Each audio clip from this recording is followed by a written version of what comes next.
Omari Head is going to be moderating this panel. Omari, you with us today?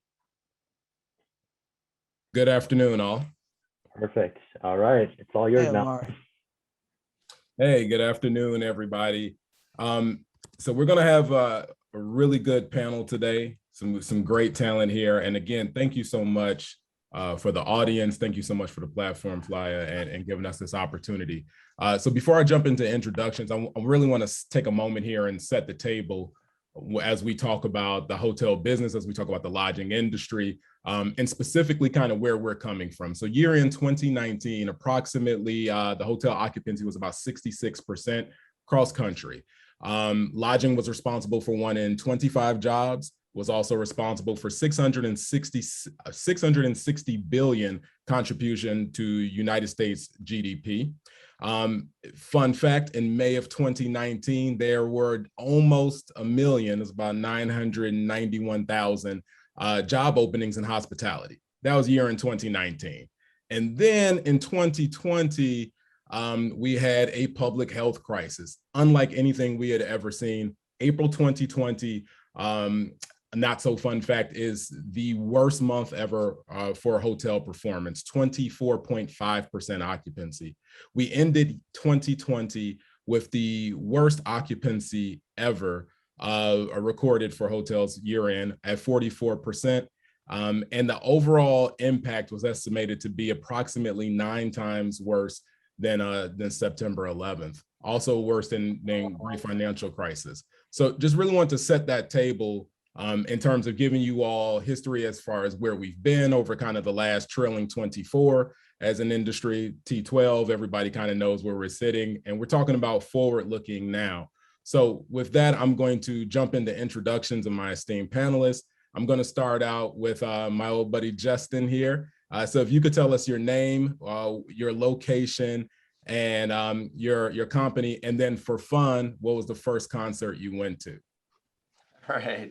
Well, Mari, it's great to be here and join everyone. And literally, it's great to still be here after the facts that you just shared with us about 2020. So Justin Jabara, president of Meyer Jabara Hotels. We are a privately owned hotel ownership and management group based here out of Danbury, Connecticut. Today, we also have an office in West Palm Beach. And trying to think, my first concert is probably Dave Matthews. Gonna go with Dave Matthews, man. I like your taste. I like your style, Justin. Next up, we got Nathan. Hey guys, I'm Nate Whigham. My company is EN Capital, and we do general commercial real estate capital advisory, really providing debt and equity placement across all property types, all parts of the capital stack, all over the country. And I sit in Puerto Rico, and we have an office in Southern California as well. I actually don't remember what my first concert was, but I'll tell you what maybe the coolest concert I'd ever been to, which was I saw Prince live twice when he was doing a 21-day run at the Forum in LA, like probably 10 years ago. That was just an amazing show. I can imagine. Wow. Dope. And Pranav, good afternoon and welcome.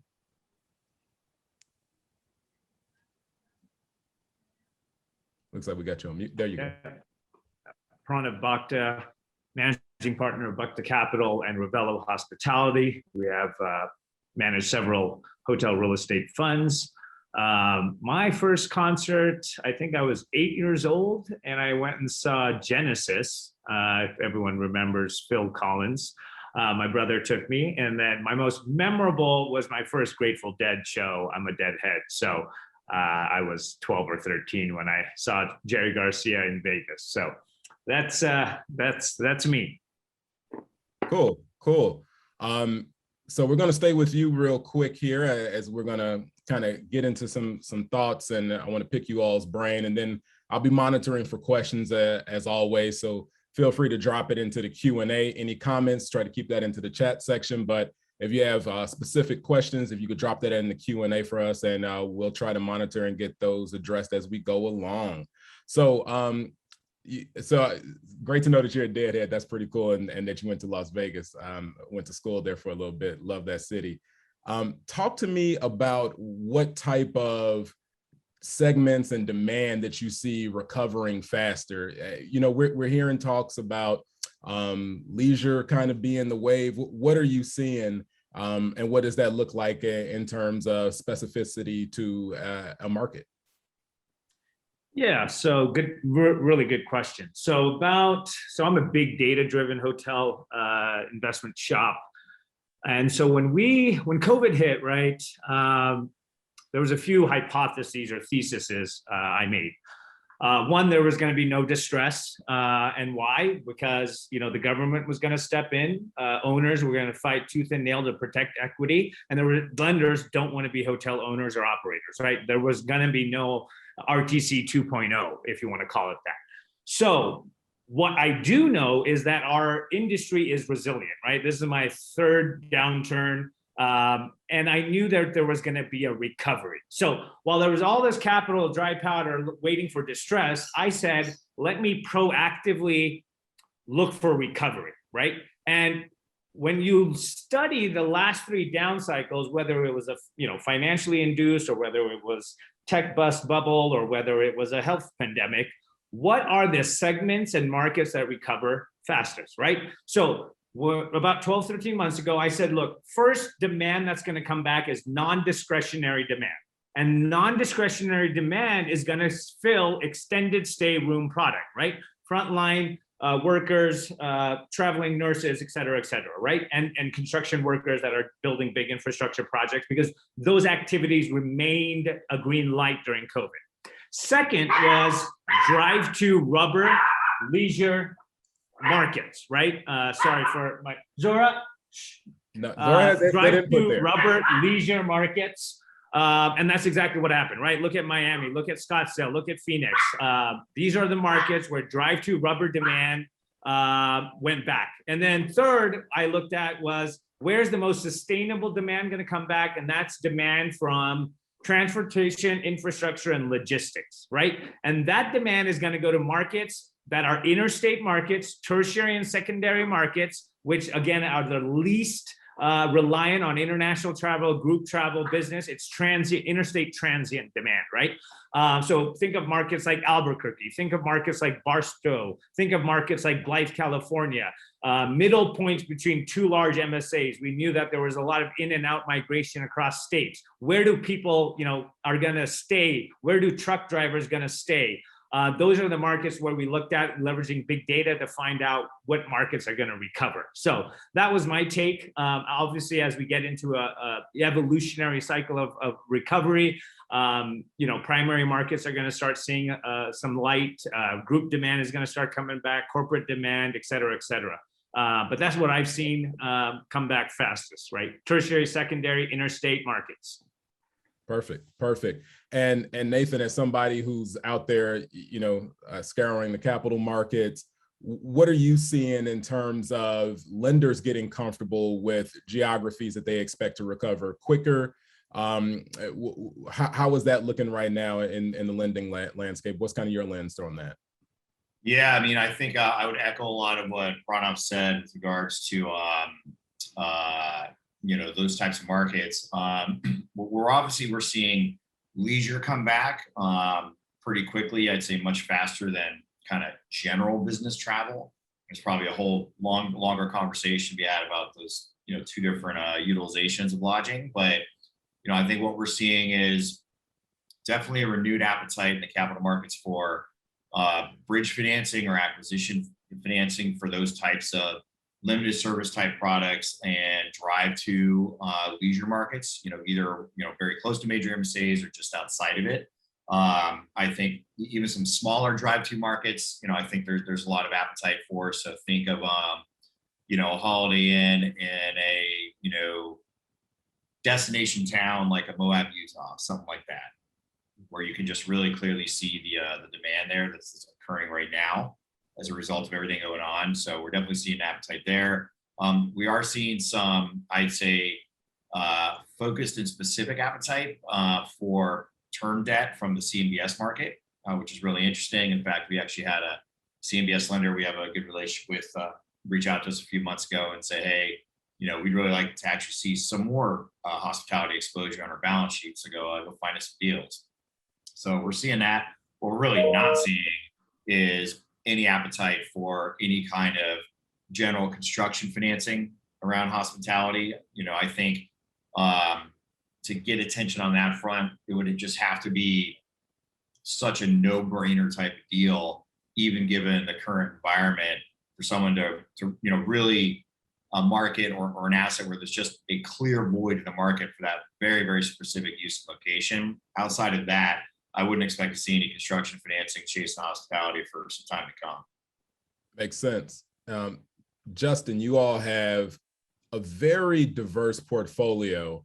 I want to pick your brain a little bit here in terms of what did you all see across the portfolio, without getting too specific into performance on individual assets, but full service versus select service, and you all also have some experience with independent hotels as well, and some of the smaller boxes.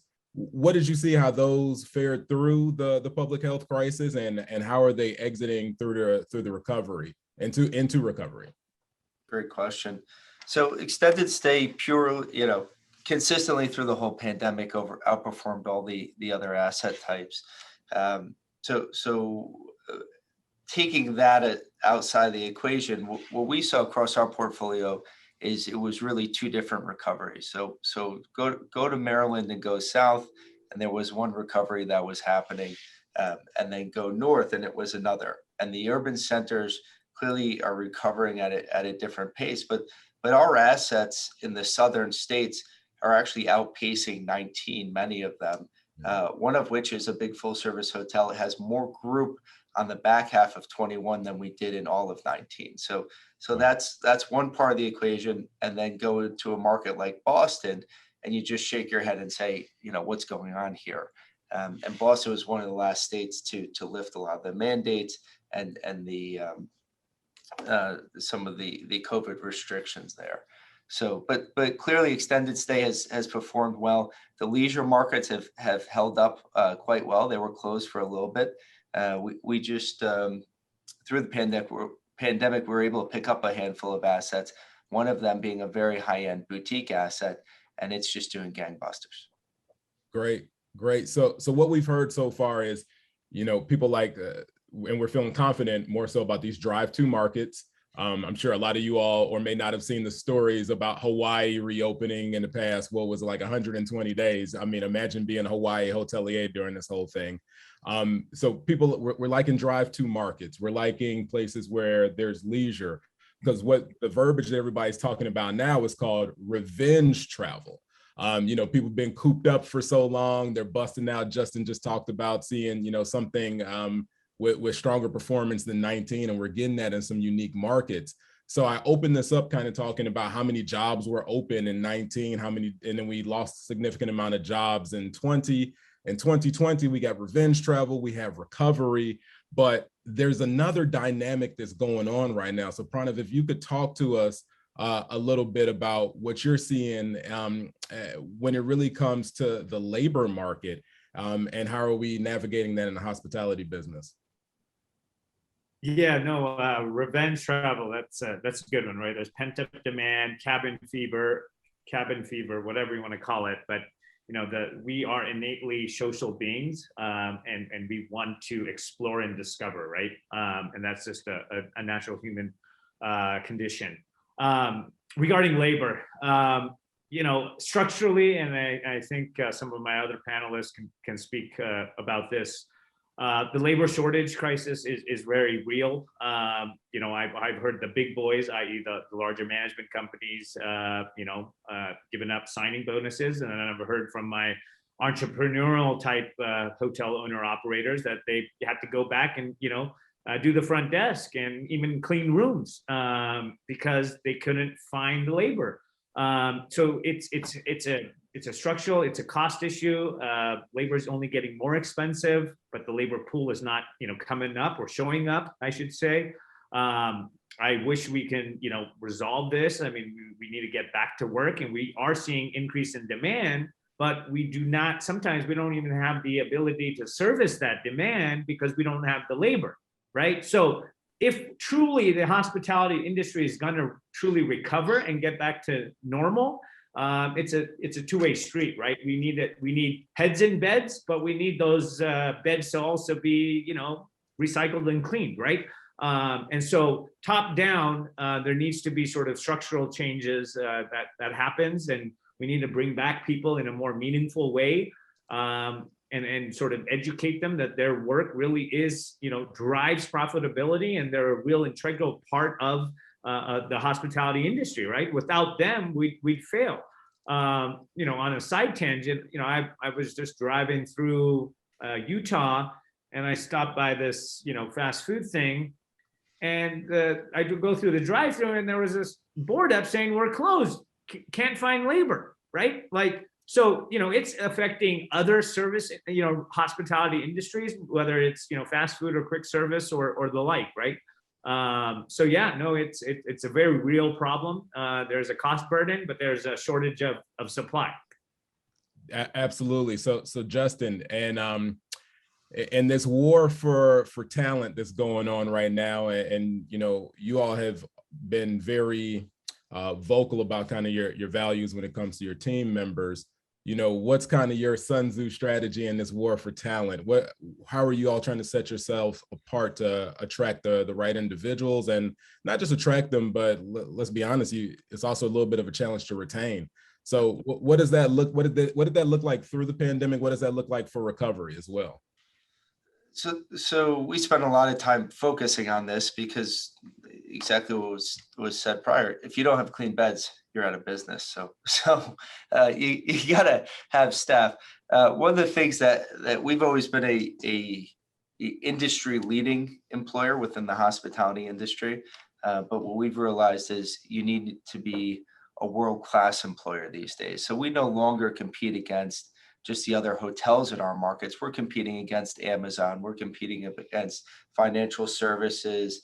Our sales managers are leaving to go, sell healthcare products, things of that nature. So looking at our benefits, we're rolling out things like digital wallet and e-tipping, so we can bolster our benefit packages to be more competitive with other industries. One of the things that is here, and I think it's here to stay, is it's inflation, but on the labor side. So we're having to pay more for line level associates, which works its way up through all the ranks. And I don't know about you, but the last time you went to somebody a year later and you said, well, I know we're paying you $4 more an hour, but it's 2023 now, and we're going to have to pay you less. I mean, it's just not realistic. So we think the cost of labor is here to stay. This is going to be an issue that is going to survive beyond the next couple months. As a caveat, the states that we operate in that have rolled back the subsidies, we notice, from the time they announce it to the time it happens, our phones just start ringing. So the subsidies are definitely competing, right, for our associates to get them back to work. And then overall, just knowing that the cost of labor is going to be higher moving forward. This labor inflation is happening. We found that we need to be, look at our organization and say, how do we become more efficient? So how do we become more efficient on the housekeeping side, at the front desk side, utilize technology such as mobile check-in, because we can't get the front desk clerks to come to work. Yeah. It's, I mean, when you overall look at all the changes that had to happen throughout this, Nate, I'm gonna pitch this one to you here. What do you think are some of the positive effects that have happened because of the crisis on the hospitality industry, and how was that looking through your lens from the lending landscape? Positive effects of the pandemic? Correct. Yeah, I mean, so I think that's a really good question. I think if there's positive effects, I think things that are going to come out of this that are going to kind of stay with the industry going forward, that'll be beneficial. I think probably the biggest one, and it's a function of what you all were just discussing with regards to shortage of labor, is the need for hospitality operations to become much more labor light while maintaining efficiency, and have a greater adoption of all the different types of technological resources that are available to the space. I think certain operations were very good at taking advantage of those, whereas I think most were not. And so I think this has really forced the industry to figure out how to operate. And to be fair, I think the industry is very much still figuring out, like we were just discussing. But I think the pandemic's been a bit of a forcing function on that regard of making the operators in the industry really just do things on a much more efficient basis. Nathan, you bring up a great point, because I think strong revenues in 19 being one of the best years that the industry had hides a lot of sins. I mean, as we've gone back through and looked at our organization and all of our assets and pretty much zero-based the way that we operate, for example, a full service hotel, based off the amount of high-end loyalty customers you have, when you could be giving away as high as 70% of your breakfast. Well, that's just not a good business model. So coming back through this, things like charging for stayover service, shuttle service, taking breakfast back. I mean, we need to rethink the business structure. Absolutely. And I think all hoteliers have had to have extremely difficult conversations, and thank goodness a lot of the brands extended some grace, right? To say, hey, if you can't afford to keep that doorman and the bellman there, we get it. It was a rough time. It was survival mode. But as we're starting to come back, we're still looking at some people that are kind of hobbling along, some people that are still wounded out there. So some of those zombie type hotels, do you think that these folks are going to have to sell? When do you think that that's going to happen? And I'll pose that to everybody. I'll probably start off with Nate, just giving the lending background. Yeah, I mean, I think it's all a function of how much leverage they have on their assets, and how willing their lenders and capital partners are to work with them. I mean, we've seen since the beginning of the pandemic tremendous flexibility from the capital markets. And I think Pranav, as part of his strategy, recognized early that the blood wasn't going to come quickly, because there was so much uncertainty and lenders don't want to own hotels. So they were going to do everything they can to to just push everything out until they kind of had a better sense of how everything turned out, which is where I think we are now, right? We're coming out of the pandemic. Most people are vaccinated. Things are definitely, have calmed down in that respect. And so I think now, those zombie assets that are out there that are intrinsically over leveraged, and they're just not going to come back on their own ultimately from this. I think those things are going to start trading just because they'll have to. The flexibility from their capital partners, that's a runway that has an end. And frankly, I think we're probably pretty close to it. Agree. And Pranav, somebody who's extremely data driven, what are you seeing? What are kind of your estimates? What does your crystal ball say as to when these hotels start to kind of have to manifest and transact? Yeah, so I think overall my belief is that we were at a cyclical bottom of travel and tourism, and we were never in the midst of a secular decline, right? What does that mean? Well, we were all given a lifeline by the government, PPP. Then we were given a lifeline by our lenders, i.e. forbearance. So we were protected all through COVID. But in 2021, once that sort of lifted and the sun started shining through and the well dried up, guess what? I believe sellers will be sellers again, because they have now gone through what we call, a portfolio diversification strategy, and seeing what is core and what is non-core, right? What do they want to focus on and what do they want to let go of, right? And we can see that. We can see hotels being listed by, our friends at Hodges Ward Elliott, and, new select serve boxes are coming up, right? Tons of them. My friends at KSL Select Service, my friends at MCR are buying up Select Service, right? Because they knew it was a bottom-up recovery, right? And that's exactly what's happening. So, I think construction cost today is much higher than it was pre-COVID, by the way. I'm a developer as well. And so now you have historical high construction costs going into COVID. Now these assets sort of trading at slightly below replacement cost, right? They are willing to sort of get a little bit over or below their equity and protect somewhat of their equity, but cover basis, right? And I see a lot of those deals happening currently, right? Like, hey, I just want to cover my basis and be out. And those are the deals. Those are the good deals that are being done. And so, 12, 13 months ago, when again, everyone was looking for distress, I and my other companies, Revelo and Bhakta Capital, we started a proactive acquisition strategy, meaning we leverage data to find what markets are going to recover. And then we proactively reached out to those owners by a drip email campaign to see their propensity for disposition. But I knew last year, I was going to get 0 hits, right?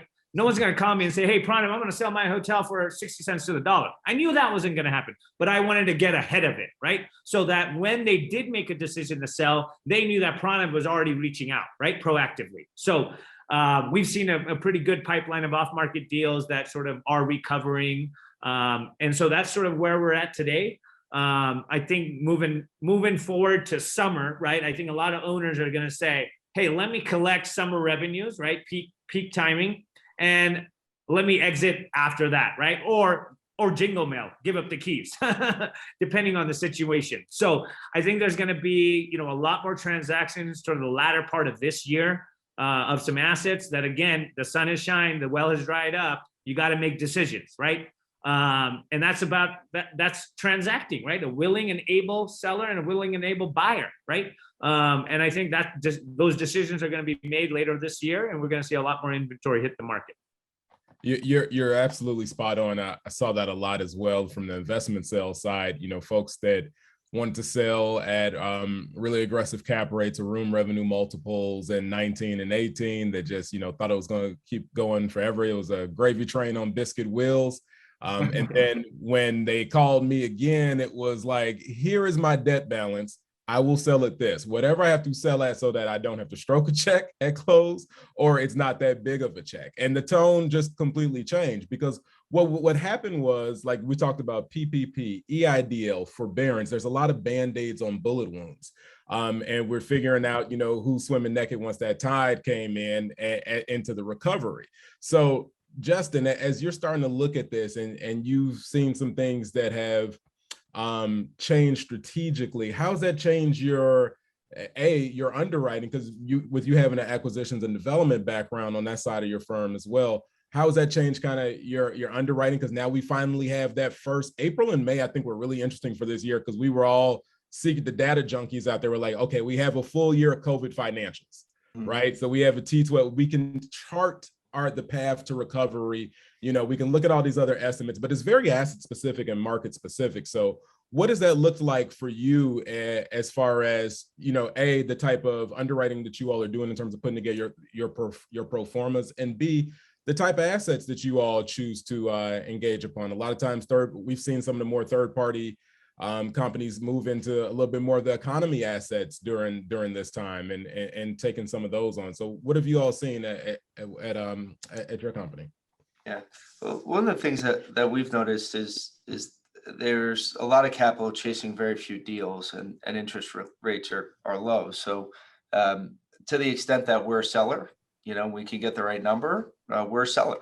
So we've actually been able to sell a couple assets at numbers. These are good quality assets at good markets, and we didn't need to sell them, but there's a demand out there. They're not broken assets. So that's one thing. I mean, we're looking at everything. It's very hard to get there pricing wise. A lot of it is going off, a discount to 19. The bigger stuff, you talk about those ghost assets. There's a lot of carry that needs to be built into that. And at some point, the brands come back and PIPs are going to be due, and there's a lot of deferred maintenance and everything that needs to get underwritten into that. So it's really all across the board of what we look at. We like the leisure markets, but everybody else likes the leisure markets right now. So there's a lot of people chasing the same deals. What we're finding is the stuff that we do move on, we're often getting outbid on by pretty significant numbers. And that's just a function of, we know what we're willing to pay for it. And there's other groups that are willing to pay more for it. So. That's absolutely correct. What we're seeing in terms of transaction activity, even throughout 2020, and definitely throughout 2021, was that it's as if they're buyers, they're buyers, and they're kind of like, we kind of, some people just said we just got to throw 2020 out because they're taking Pranav's approach of like, I know you're not going to sell at that huge of a discount, and if you're looking at a hotel like Justin said, where it's just like it's not broken. It had a bad year, and there's still value there. But Nate, if you could talk to us a little bit about what that valuation looks like from the lender lens when we're talking about cash burn, because a lot of these full service assets, and I mean, we've all read kind of the press releases from the REITs after they do their calls. And by the way, if you were reading those Q2 ones of 2020, Q3 ones, I mean, just a bloodbath. It was one major REIT, I think their RevPAR across portfolio was like sub $8. A lot of high exposure. We couldn't meet together. So if your hotel is dependent on meetings and events, that changed the landscape a little bit. But what are you seeing, Nate? What's kind of the request there in terms of A, reserves, and B, cash burn assumptions? Yeah, I mean, that's a great question. And I think it definitely depends on what type of asset you're talking about in your market. So like saying, if you're a 5-star luxury asset, they're going to look at that one way versus a convention center hotel, which they're going to really look at it another way. That's probably quite negative.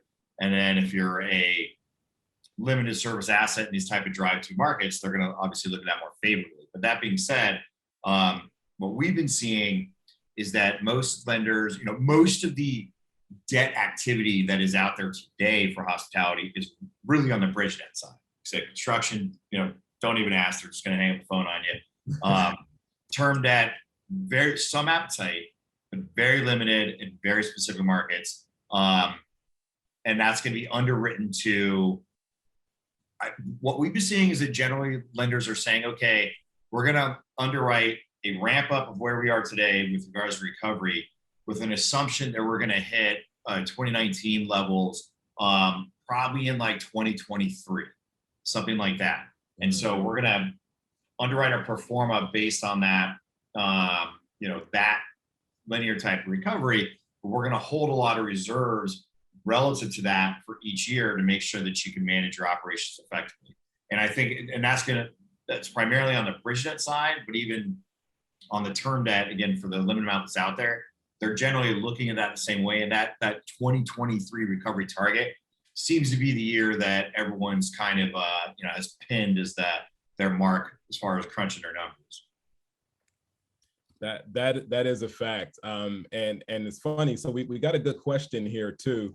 It says, do you see opportunities to extend stays from 2 to potentially 3 to 4 nights given work from home? So they're kind of talking about kind of the shared office approach, or like the work from home, the work from hotel approach that people did as well. And what can leisure do to accommodate that extended stay market? And this is not part of the question, but I would also ask is, does leisure want to accommodate and attract extended stay? What are you all seeing out there? And I'll start off with Justin. Yeah, so we, as a management company, have rolled out in the middle of the pandemic work from our hotel programs, and the major brands did this also. Ultimately, we found that it was not highly lucrative, right? But that's the first part. The second part is the extended stay in the leisure markets where we're at. I'd rather sell rack rooms than extended stay, because we're coming into the summer months. There is definitely pent up demand on the leisure side. We saw it early on in the pandemic, and it's just carried through. So for us, we rather just sell the rooms. Interesting. Pranav, can you tell me a little bit about what you see in terms of leisure wanting to attract extended stay, and any other type of creative things that were done throughout the pandemic that you think will stay or won't stay moving forward? Yeah, no, I think, Biz Leisure is sort of here to stay. A lot of people still have mandates to work from home or the flexibility. to do what they please, right? Some companies, I'm also based in San Francisco, tech companies have seen higher efficiency rates, effectiveness rates in terms of their employee from a work from home policy, right? So what I believe is, look, leisure markets, if there is a work from home potential, is going to be in line with capturing that demand. For example, a lot of smaller markets in California during COVID, for example, in Los Alamos, right? There's a boutique hotel called the Skyview Motel. And that thing during COVID was outperforming itself pre-COVID, right? Because people from Santa Barbara, people from LA would drive there, spend the week, and it's a very quaint little town, not much going on. But the hotel that Kimberly did at Nomada Hotel Group is just, it has a soul, it has a spirit, right? It's experiential, it's emotional design. So people would come because they get to work from there in a nice, cool, quiet setting and enjoy the property and the surroundings. And she would have, her length of stays in, her length LOS increased during COVID. And she did a higher occupancy overall and a higher rate, right? So again, I think it's very micro specific on sort of how you want to cut and dice that. But there are certain markets that it makes a ton of sense, right? 1 hour from a true MSA, for example, Napa did exceptionally well. Once they were able to open, right? And if you go look at the sort of the quainter hotels there, Calistoga Motor Lodge, et cetera, they did very well during COVID once they got reopened, right? Because people did the whole Biz Leisure from that hotel, right? So yeah, it's sort of a mixed bag, and it just depends on the micro location. Yeah, I'm going to hop in and follow that thread and comment a little bit on what I'm seeing here in Puerto Rico, which is where I sit. So we work in deals all over the country, but being here, obviously I'm in the mix, and we've been at full occupancy basically since February, March. We are about 10 to 15% short on room supply for the reasons we talked about earlier, which is just the lack of labor, which is the same everywhere. But for the rooms that are out there, they're basically fully occupied. And there's a lot of reasons for that. It's domestic flight, there's no international COVID complications and all that stuff. But I think this work from remote is really manifesting here. In fact, I was at an event last night. I met a couple of programmers that are based in New York, but have been working from here for months just because they can. And I think we'll see more and more of that. And like Pranav was saying, in specific markets, and this is one of those that we're seeing a lot. Yeah, it's interesting how certain product type even performed, where you look at, there was a ton of articles and economy extended stay, right? That was on the tip of everybody's tongue, probably over the last probably 9 to 10 months. And then you look at the recent acquisition of Extended Stay America, but you take a brand like Woodspring Suites, where, I think it was year in 2020, their brand-wide system occupancy was 72%. Just crazy. So, almost double what the national average was, across all lodging classes. But so, and like you said, work from home is here. We're seeing productivity is still being driven. Demand is still being met from the work side, and now people are starting to look at that office space with a little bit of a more critical lens there, and asking questions about how do they really continue to move forward with the application of that. So Justin, as you all look at the evolution of labor, what has that meant for you in terms of technology that you all have considered, and in turn that you have implemented, that you may have removed, that you all are considering? How has that changed kind of your thoughts with regards to the recovery? Well, first of all, through the whole pandemic, I've been sitting at this desk. So I came into work every day. Both of our offices were open every day. We at one point we had to have letters, because if we got pulled over by the police, we were going to work. But pretty early on, we recognized that we were, while this was hopefully the worst crisis our organization is going to ever see, and we've been around for 43 years. That there was going to be an opportunity here, and that is that the volumes were going to be so significantly off from a transaction standpoint and business standpoint, that if it was a good time to look at our organization. So one of the things that we've done through the pandemic is we took some of our legacy proprietary systems that were written in-house, and we've moved over to some pretty sophisticated business intelligence platforms. We looked at our revenue management platforms and made significant upgrades there. Our accounting systems, we upgraded. I mean, typically to do an accounting system upgrade, it is going to be a mess. But when your portfolio is running 20% occupancy across the whole thing, and the vendors' phones aren't ringing, it's a pretty good time to upgrade, and you can negotiate a decent deal. So we've been underway pretty much rebuilding our whole platform, and we're just in the final stages of launching some pretty interesting new technologies across the whole Meyer Jabara support structure. Awesome. Pranav, can you talk to me about what that looks like for you on the tech side? I know you're a guy who, from what you've shared, you're not just focused on the sticks and bricks, but really all the accoutrements that go with that. So share a little bit about what you're seeing and what you've been implementing. Yeah, at a macro level, right? We have what I call a systematic and cumulative process of creating value between hard assets and soft assets, right? Hard assets, it's the real estate, the four walls, the debt and equity that sit behind it. And the soft assets is technology, big data, that what I call drive E squared on top line and bottom line, right? And we know that bottom line gets capitalized, i.e. hence systematic value creation. So when you can invest in both the tech-driven part of the business, right? So investing in hospitality tech companies, creating new things internally, proprietary that some of my panelists are doing, that is where you're seeing the value of the soft assets interplayed with the hard asset, i.e. the hotel. As you sort of build your portfolio between hard and soft, you then create that cumulative value, right? So that's sort of a macro thesis of my investment thesis over the last 10 years or so. Obviously, there's some great tech-enabled operating partners out there. Obviously, there's some that have been in the news because they've SPAC'd, like Sonder. There's others that are really gaining a lot of momentum, like Lifehouse hotels, which are really tech-enabled operating partner, driving bottom line, driving down what I call CAC, customer acquisition costs.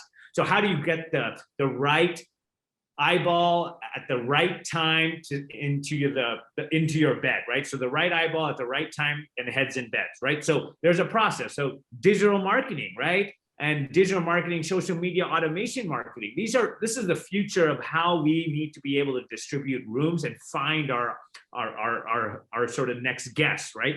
And we know the sort of younger generation gets a lot of their discovery and engagement through social media, Instagram, TikTok, you name it. So how are we putting our hotels in front of the right audience at the right time for them to go down the path of purchase to actually book the hotel, right?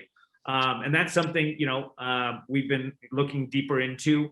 I love creating, co-GP funds with tech-enabled operating partners. So we're doing that just now with one tech-enabled operating partner. And, I'm telling these guys, hey, you've delivered value to third-party owners. Why don't you put your money where your mouth is, and let's create the real estate fund around your, tech-enabled operations. So now you have a well-suited operating partner that's putting majority skin in the game. And we do a fund construct and start, buying hotels and converting them, right? Where they become the operating partner, or the management company. So there's a tons of ways that I create value between hard and soft assets. And again, it's just always about thinking outside our comfort zone and outside our box, right? In every downturn, there's innovation and strategy that comes to the front light. Right? Uber, Airbnb in the last GFC, what happened, right? Those two companies were emerged, right? Out of a downturn. Same way in this situation, all through COVID, I was thinking of ways, thinking outside the box. You got to chase yield, right? Yield is not going to fall on your lap, right? You got to chase yield and you got to execute on a strategy. So it's about formulating theses and executing on those theses. That's exactly what associates at Blackstone do for John, at John Gray all the time. It's, hey, formulate a thesis, provide the data, and then go execute on it, right? Deal flow. And sort of that's what's been keeping me busy. Yeah. Yeah, no doubt. We got a question here. Which hotel should be the sweet spot in the future? You know, say for example, are you thinking like 4-star, the luxury hotels, or any specific type of asset class? But what do you think is going to be the sweet spot in the future is the question. I guess I'll jump in here. I mean, efficiency is key, right? We learned that with extended stay. It just is, it was performing well pre-COVID. It performed well in COVID and post-COVID also.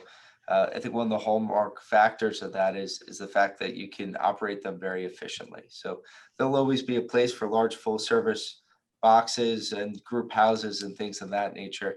But we spend a lot of our time focusing on those more efficient boxes and brands. Indeed. I think experiential assets are going to be really interesting, you know, for leisure. I don't know how large of a segment of the market they're ultimately going to be, but I think you're definitely going to see a lot of development activity around that.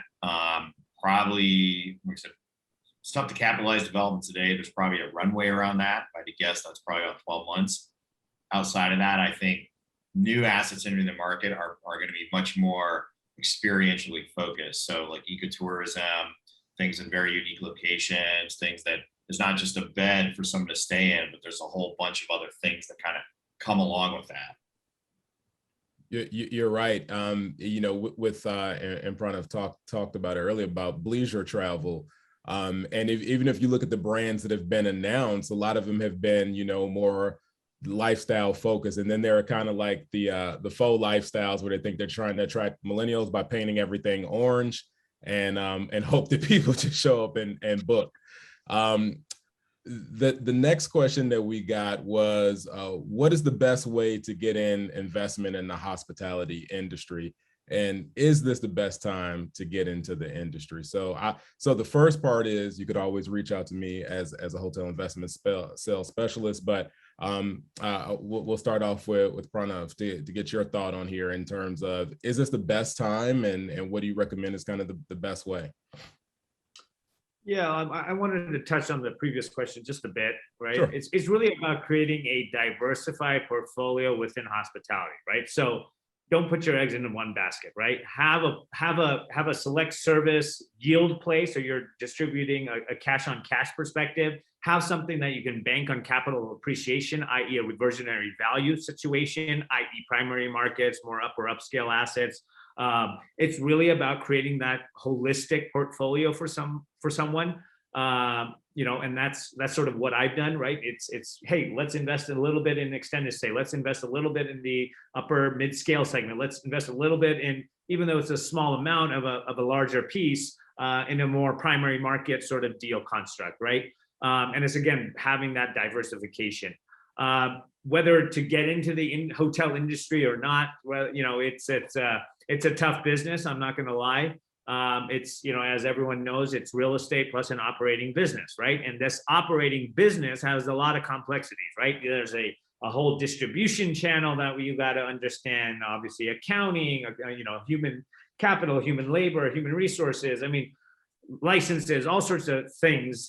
So, you know, I would suggest if you're going to start, you start in the, you know, more select serve, limited serve type of assets, in sort of markets where you buy an asset that's a top tier Hilton or Marriott, in a market where you're the comp set leader, that mitigates against risk because you're the best bet in town. Obviously there's supply risk, but in today's market, what is true replacement cost? Well, you can't really put a number to that because are you going to get construction financing? And is anyone going to build something today where, you know, prices are, right? Lumber has come down from what it was, but, you know, I have 5 hotels all vertical and I sort of know where costing is. So that's sort of where I would start, is in the limited sort of upper mid-scale segment with Marriott or Hilton, a Hamptons or a Holiday Inn Express or a, you know, Fairfield or a Spring Hill type of brand, for a sort of first-time investor, or just put some money as an LP, right, into any one of our deals, right? And that's another easy way to go get into the business. Awesome. Nate, for a first-time hotelier, where they were asking about specific type of assets, but where do you think would be the easiest to get financed right now? Kind of similar. It's just almost the same as what Pranav was saying. I mean, I would think of if you've never done this before. First off, I mean, I hope you have some like operating experience inside a hotel, just in, have a sense of the operations. But I would think you'd want to start with something that's relatively simplistic, which is going to be your limited service, extended stay type of assets, and that probably is the easiest to get financed now because it probably is the one that has the demand that's easiest to understand in the right market, and again, the lowest level of complexity of operations. And from a finance perspective, you have all those things to consider relative to all the events that we're in right now. But if I'm going out placing a loan, or I'm a lender that's doing hotel lending, and I have a guy walking the door and this is his first hotel, I'm probably going to be much more inclined to financing something that's easy to run and manage than a really complex operation.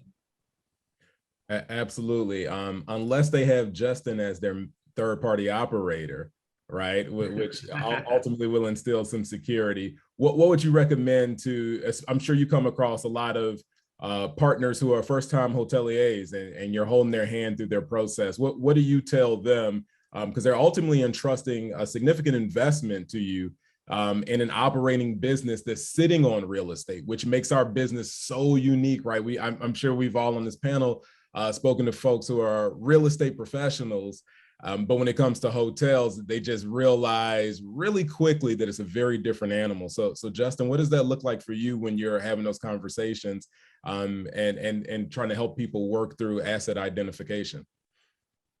I think it's all about finding the right partner, right? So coming into the industry, being relatively new, I would first suggest get a mentor, right? Out away from your deal and away from any motivation of what you're investing in. Go, NYU has some great investment courses. Cornell does too.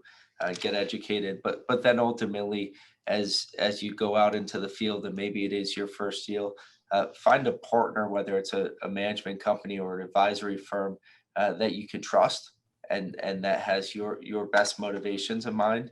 And start small and work your way through. It is a very complicated business. Absolutely. The next question we got, I'll never forget, I was at American Hotel Lodging Association one year and a student asked a question about the impact of Airbnb. And you could tell the panelists had no clue what it was. Everybody kind of fumbled through it. And then the next year it was mentioned on every panel.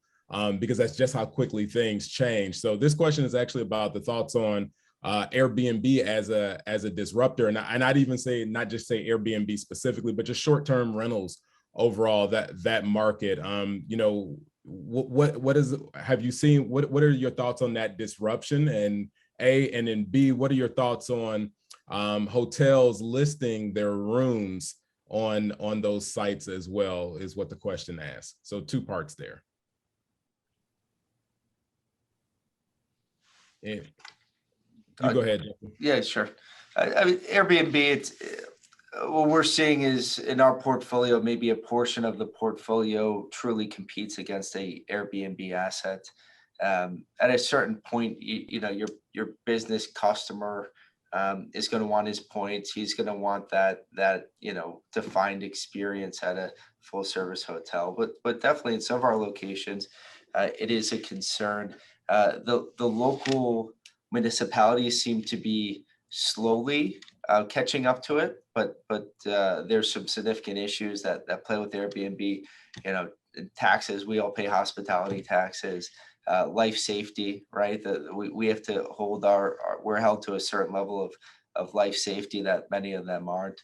But I mean, it's there. The interesting trend of we just were underwriting an asset and they had a contract with Airbnb and this was a hotel. We said, okay, so you take inventory and you sell it on Airbnb, which is, if you can't beat them, join them. So I think TBD, right? What eventually happens with it, but the municipalities really, I think, are going to drive a large part of the fight. The HLA. And because there is a need for it, but they need to be held to the same standards as the rest of the industry. 100%. And I'm sure we've all participated in Legislative Action Summit and gone up on the Hill. And You know, it was a lot of branding them as illegal hotels. And as somebody who's a data junkie and focuses on the big data, Pranav, if you could tell me a little bit about what you're seeing in terms of the impact on that short-term rental market. I mean, Airbnb is here to stay. Just like, you know, Justin said, there's clearly defined customer needs that a hotel offers, other which Airbnb just doesn't offer, right? We're in the business of people. Hospitality is a people business. If people want to be engaged with people and have that level of service, they stay at a hotel, right? If they don't, they stay at an Airbnb if that market is akin to it, right? So a leisure market that has a longer length of stay, and then the accommodation lends itself to something that's, you know, bigger and better than a hotel or a resort, you know, hotel in that market. You know, obviously it's going to impact that, but again, I think we've seen over this last bull run that Airbnb and hotels can play in the, you know, same field, and competition is good and it keeps us on our toes. Obviously, I think the hotel industry in general is a very dominant logic industry, right? If one person does something, the other person has to do it. There's no very linear thought processes or innovation or strategy happening. Hence why we lost the battle to OTAs way back when hotel companies should have been foresighting this as a distribution.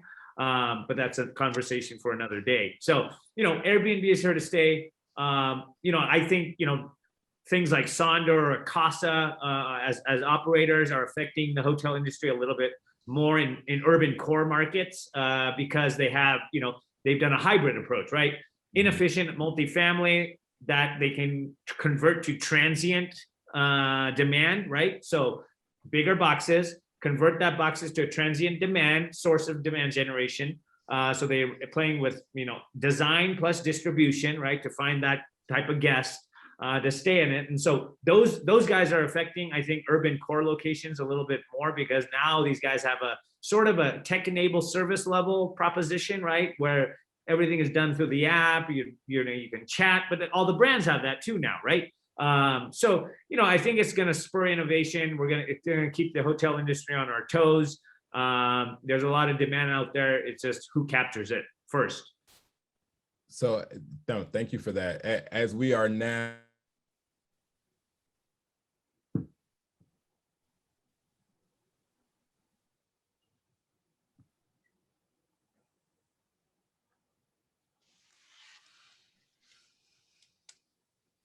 with $100 million, how are you investing in the hotel hospitality space? Or you could just share your final thoughts. So I'll share my final thoughts real quick. Again, it's been a pleasure to be with you all here as a moderator. Again, my name is Omari Head. I'm a director with Paramount Lodging Advisors, and I run the DC desk for the firm. I really enjoyed the takeaways here. But the biggest thing I think that folks can take away is obviously we talked a lot about drive-to markets and leisure demand. We also talked a lot about not just focusing on distressed, focus on what's going to recover. So with that, I'm going to kick it off to Justin, and then we'll go to Nate. I think I missed part of your question, but I'm going to go with if I had $100 million, where am I putting it? There you go. Okay. All right. Well, we actually just transacted on a hotel. We sold the property. It was a large full service aged out box, oversized for its market, which had taken a lot of select service supply, but overall a very nice asset. And what they ultimately did was reposition it into residential, a scaled down hotel, took part of the conference space and turned it into retail. I thought that was absolutely genius. We looked at the underwriting, the asset value went through the roof. So if it were me, I'd just keep doing that over and over. Start repositioning these big old boxes into multi-use. I love it. Nate. Yeah, I'll tell you exactly what I would do if I had $100 million for hospitality deals. I'd do stick it right here in Puerto Rico. This market has 1/3 of the hotel rooms that it should. There's phenomenal tax credits from the government. You'll get a tax credit you can monetize instantly for 30% of your entire project cost. So the impact and returns are fantastic. And like I said, we're at full occupancy. So, you know, I looked at a hotel deal in an opportunity zone this weekend that was underwritten conservatively to a 20% unlevered yield on cost. And I think that's conservative. So that's what I do. So I'm coming to visit you in Puerto Rico, Nate. Do it, man. Pranav, close us out, brother. Yes. Okay, so to close this out, right, there's about 60,000 hotels in the US. About 10% or less are in 100 RevPAR markets, okay, or 100 RevPAR assets. That equates to about $150 billion worth of hotel assets. I would buy as many of those as I can. I love it. 100 plus RevPAR markets, as simple as that. There you go. There you go. That's great. There you go. Keep it simple. No, thank you all for joining us. Appreciate the talent flyer again. Thank you so much for the opportunity and the audience. And I will yield back to you all. All right. Thank you, Omari, for moderating this awesome panel. Justin, Nate, Pranav, it was a great pleasure to be able to host you guys, and we appreciate you guys for sharing such insightful expertise with our audience today. With that being said, that wraps up our forum for today. All the recordings will be posted on our site at events.flya.org in case you missed any of our past sessions today. And yeah, thank you everyone for attending this forum today.